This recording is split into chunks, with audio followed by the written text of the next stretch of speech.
ये सभी वीडियो देवेंद्र बाल भारती सीनियर सेकेंडरी स्कूल की तरफ से जारी किए जा रहे हैं।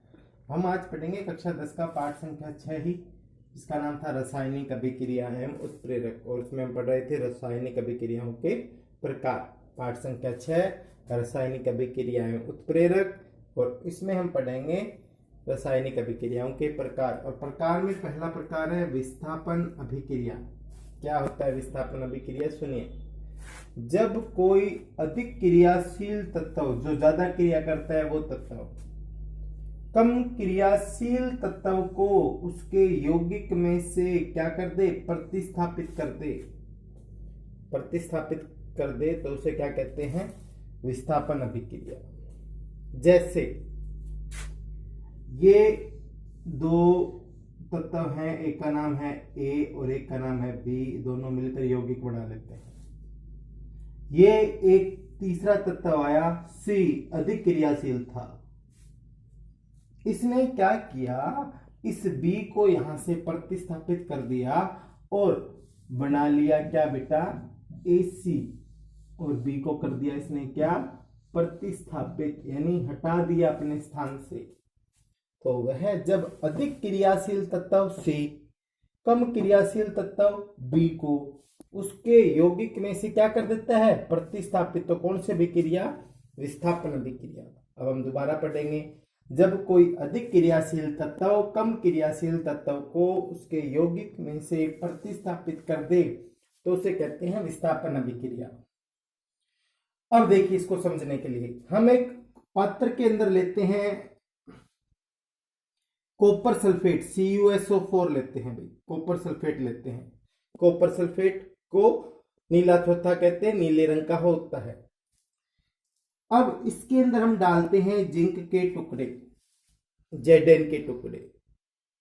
तो Zn क्या करता है? अधिक क्रियाशील होता है। कॉपर सल्फेट कम क्रियाशील होता है। जिंक क्या करता है? कुछ देर बाद Zn क्या करता है?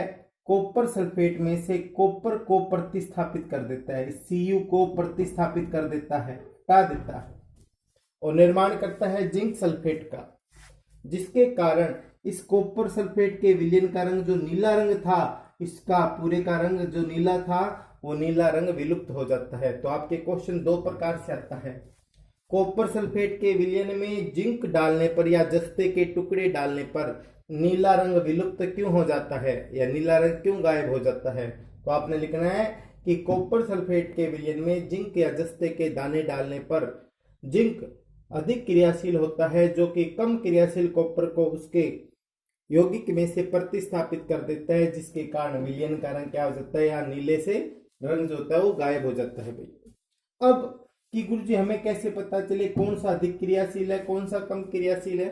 तो उसके लिए एक सक्रियता श्रेणी बनाई गई, उसके लिए निर्माण किया गया सक्रियता श्रेणी का। अब बात आती है कि सक्रियता श्रेणी क्या है? तो सक्रियता श्रेणी क्या थी? तत्वों को उनकी क्रियाशीलता, यानी जो किस तरह से क्रिया करते हैं, तत्वों को उनकी क्रियाशीलता के अवरोही, अवरोही का अर्थ होता है ज्यादा से कम की ओर, क्रम में व्यवस्थित करने पर, यानी पहले सबसे ज्यादा क्रियाशील, फिर उससे कम, फिर उससे कम, फिर उससे कम, ऐसे करने पर तत्वों को उनकी क्रियाशीलता के कौन से क्रम में? अवरोही क्रम में व्यवस्थित करने पर एक सारणी या श्रेणी का निर्माण होता है।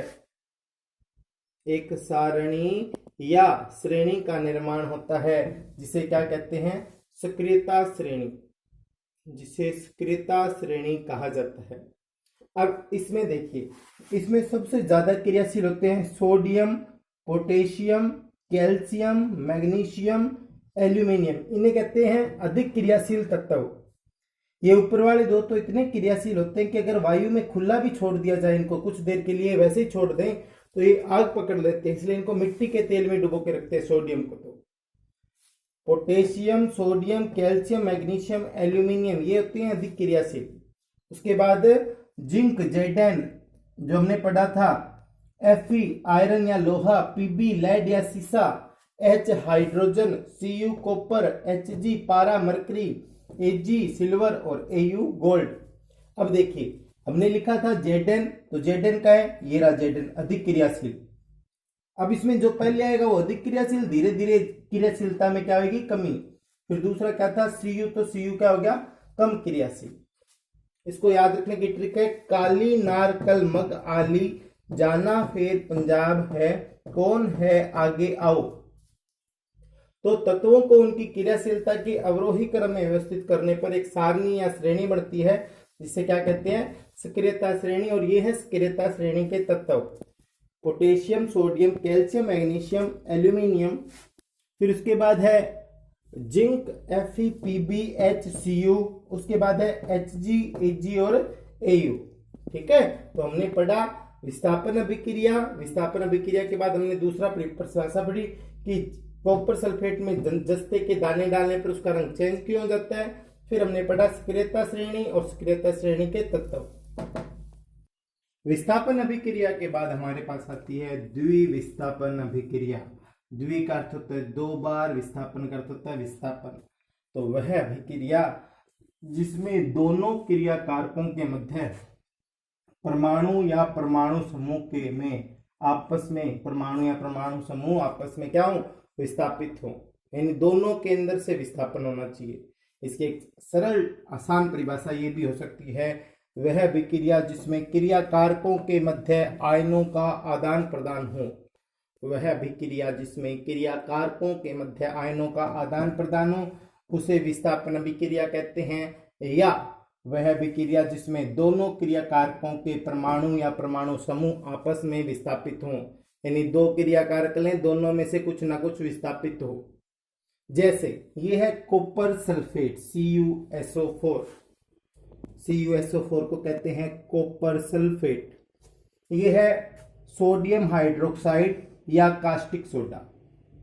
हमने कहा कि दोनों क्रिया कारक यानी दो क्रिया कारकों के परमाणु या परमाणु समूह, तो इसमें से कॉपर और इसमें से Na, ये दोनों आपस में क्या होते हैं, प्रतिस्थापित होते हैं। Na इधर आ जाता है, कॉपर इधर आ जाता है, तो बनता क्या है, बनता है सोडियम सल्फेट और कॉपर हाइड्रोक्साइड। तो वह अभिक्रिया जिसमें क्रिया कारकों के मध्य परमाणु या परमाणु समूह का क्या हो, आपस में विस्थापन हो, उसे कहते हैं विस्थापन अभिक्रिया। जैसे copper sulphate CuSO4 plus 2NO के मध्य 2NaOH के मध्य क्रिया करवाते हैं तो बनता है sodium sulphate plus copper hydroxide. इसी प्रकार इसे कहते हैं silver Ag, silver NO3 nitrate, पूरा नाम बना सिल्वर नाइट्रेट। KCl कहते हैं पोटेशियम क्लोराइड को।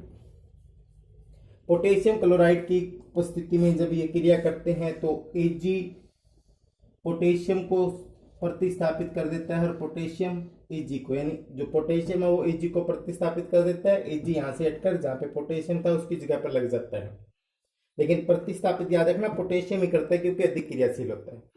और निर्माण करता है पोटेशियम नाइट्रेट और सिल्वर क्लोराइड का। तो कितनी बार विस्थापन हुआ, दो बार विस्थापन होता है, तो उसे क्या कहते हैं, द्विविस्थापन अभिक्रिया। परिभाषा क्या थी, वह अभिक्रिया जिसमें दोनों क्रिया कारक, वह अभिक्रिया जिसमें दोनों क्रिया कारकों में परमाणु या परमाणु समूह आपस में विस्थापित हो या क्रिया कारकों के मध्य आयनों का क्या हो, आदान प्रदान हो, उसे कहते हैं विस्थापन अभिक्रिया।